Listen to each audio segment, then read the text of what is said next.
E aí, jornalismo e redes sociais combinam ou divergem? É o que a gente vai começar no nosso vídeo de agora. Fica aí.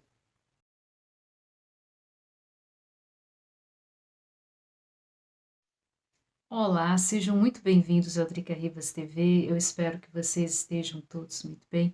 Jornalismo e redes sociais combinam ou divergem? É o que eu vou conversar com vocês nesse vídeo, contando a minha experiência. Eu me formei no ano de 1999 e o mundo era completamente diferente do mundo de hoje. Era o comecinho da internet, né? Assim, a popularização da internet, ela era super cara, era por linha telefônica, tinha aquele barulhinho muito específico que talvez a galera da nova geração não saiba. Quando eu me formei, decidi que ia trabalhar só com a imprensa escrita. Não tinha muita vontade de trabalhar com televisão, porque eu nunca fui uma pessoa muito dada, sempre fui uma pessoa muito reservada e sempre fui uma pessoa de escrita. Vocês imaginam, nem tive conta no Orkut. Que ser do outro planeta é esse? Bom, a minha vida deu voltas, casei com um maridão austríaco, vim para a Europa, fiz mestrado na Universidade de Bruxelas, depois vim para Viena, trabalhei na parte de agência de cobranças, depois fiz doutorado na Universidade de Viena, tive filho e só vim ter conta em rede social, no Facebook, muito tempo depois, quando todo mundo já tinha, aí que eu resolvi ter, para ter contato com a minha família e amigos no Brasil.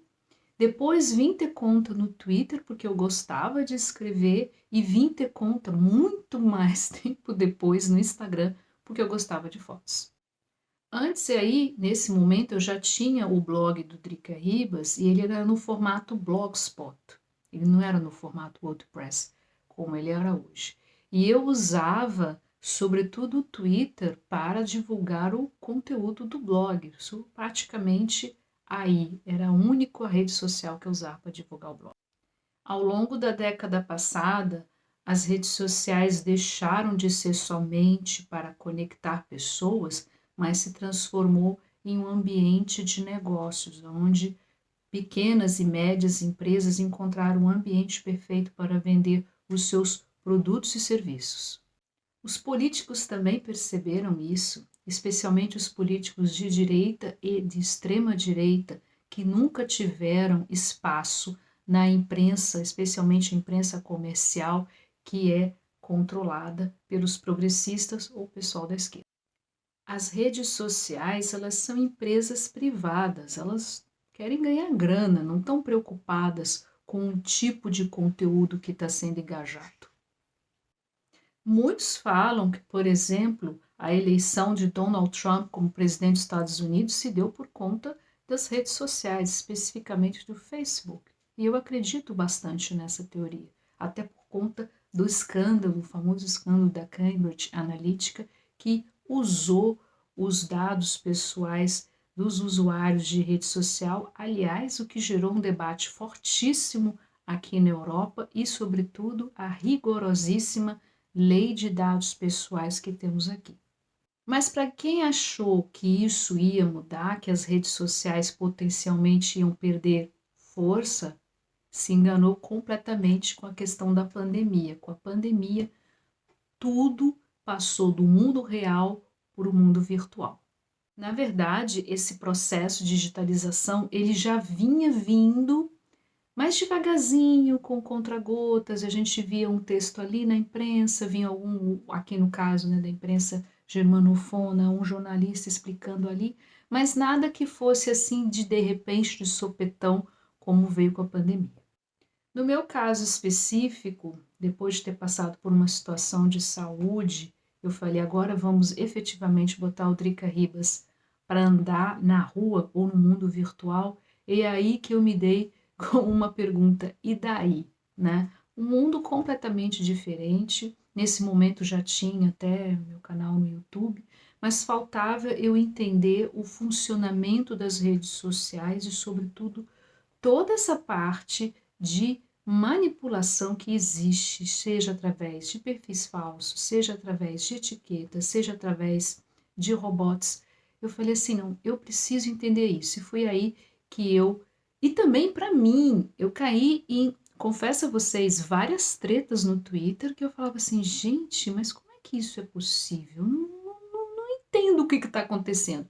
E foi aí que eu tomei a decisão de mergulhar no mundo digital, não somente para eu colocar o Drica Ribas na rua, mas no caso no mundo, na rua virtual, mas sobretudo para mim, porque eu me senti que eu perdi o bonde. Acho que uma coisa que tem que estar muito claro é que o algoritmo, ele não tem sentimento, não tá nem aí, entendeu? Tipo assim, se tem uma pessoa, há um vídeo de uma pessoa sendo degolado, esse vídeo vai ficar passando na timeline quantas vezes dá. E à medida que ele vai ganhando likes ou vai ganhando comentários, ele vai engajando, a rede social vai colocando esse conteúdo. Foi baseado nisso, por exemplo, um dos grandes problemas que têm sido enfrentados, pelo menos aqui na Europa Central, aqui especificamente na Áustria, onde estamos vivendo um verdadeiro desastre da pandemia, foi por conta dos conteúdos anti-vacina, conteúdos que quem produziu o conteúdo ganhou dinheiro com isso e as redes sociais ganhou muito mais. Recentemente, por exemplo, o próprio YouTube retirou os vídeos anti-vacina, a, a famosa live do Bolsonaro, que ele falando lá os besteróis dele sobre o uso da vacina. Claro que aí fica uma grande pergunta: quem vai controlar os conteúdos nas redes sociais? Eu, particularmente, sou contra a qualquer tipo de censura, seja ela qual for. Mas, por outro lado, existe também a questão dos filtros. As redes sociais, o Facebook e o Instagram, ele toda vez que você, por exemplo, eu falo porque por conta do website do Drica Ribas e também para dar um help na comunidade brasileira, eu sempre coloco as informações checadas e sempre vem embaixo, né? Ah, tem um conteúdo falando com o Covid-19. São coisas pequenas, mas que com certeza já é algo. Por outro lado, eu acho que não é correto que pare na mão do Estado, dos estados, e dos estados que eu falo, dos governos, e, sobretudo, na mão dos políticos. Isso também, ou seja, não pode nem deixar 100% dos privados, tem que haver algum tipo de, não vou falar nem palavra controle, mas vamos dizer assim, a palavra vigilância. E é aí que o jornalismo se mostrou e se mostra fundamental, trazer a informação para a população da forma mais objetiva possível é um grande desafio, e sobretudo de uma forma mais informativa possível. O que a gente tem observado, eu pelo menos tenho observado nos últimos tempos nas redes sociais, uma quantidade de besterol, uma quantidade de gente que só quer lacrar. Eu tenho horror a essa palavra. Lacrar sem conteúdos vazios, uma coisa simplesmente horrorosa. Vocês se assustem que a porta abriu, mas não se assustem não. Esse é o gato que entra e sai, entra e sai. Toda vez que eu gravo é assim. Não vai ser fácil, tá? Vai ter que ter muito esforço. Eu acho que até os próprios políticos vão ter que pensar seriamente no assunto, que infelizmente, e esse é o fato, a desinformação matou muita gente ao longo dessa pandemia, não só aqui, não só no Brasil, mas como no mundo todo. Pessoas que simplesmente não leem mais. Tem vários, recentemente eu vi uma reportagem aqui no canal austríaco falando desse assunto. Então, cabe sim aos jornalistas e a gente repensar seriamente que como podemos regular as redes sociais que têm o seu lado bom, o seu lado positivo, por exemplo, brasileiros que vivem no exterior, que conversam com suas famílias, e seguramente todos têm conversado com suas famílias, especialmente pelo WhatsApp ou Telegram, para pequenas e médias empresas que criaram suas lojinhas virtuais. A gente aqui na Áustria estamos, eu imagino que a ponto de um lockdown total, então automaticamente é um ambiente de negócios e isso seguramente é muito positivo.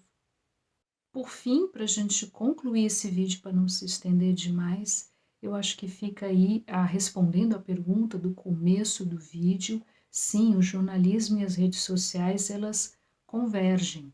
Eles têm que, os jornalistas e as mídias de comunicação, elas precisam refletir no seu papel e, sobretudo, pensar na parte informativa. O que a gente tem observado é que a mídia independente, ela procura o máximo que pode de se distanciar um pouco dos políticos, que aliás não andam, vamos dizer assim, não são muito bem quistos pela população. Bom, esse foi o vídeo sobre jornalismo e redes sociais. Eu espero que vocês tenham gostado desse vídeo. Não deixe de me seguir, não deixe de compartilhar, caso vocês curtam, não deixem de se inscrever, que é gratuito. Muitíssimo obrigada pela atenção de vocês. Deixa aí o seu comentário aí embaixo, alguma sugestão de pauta. Cuide-se muito, fiquem saudáveis e a gente se vê.